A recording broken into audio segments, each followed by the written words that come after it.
কিন্তু আমাদের ব্রেকফাস্টটা দেখুন, গরম গরম কফি আর পেস্ট্রি, কেক। 100 থেকে 150 টাকার মধ্যে দারুণ জলখাবার খেলাম।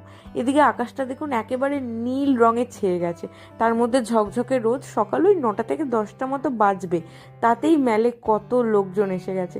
2 দিন দার্জিলিংয়ে আছি, কালকে আর আজকে মিলিয়ে অন্য কোথাও যেতে ইচ্ছা করছে না, মনে হচ্ছে এইখানেই বসে থাকি, সময়টা যেন এমনিই কেটে যাবে।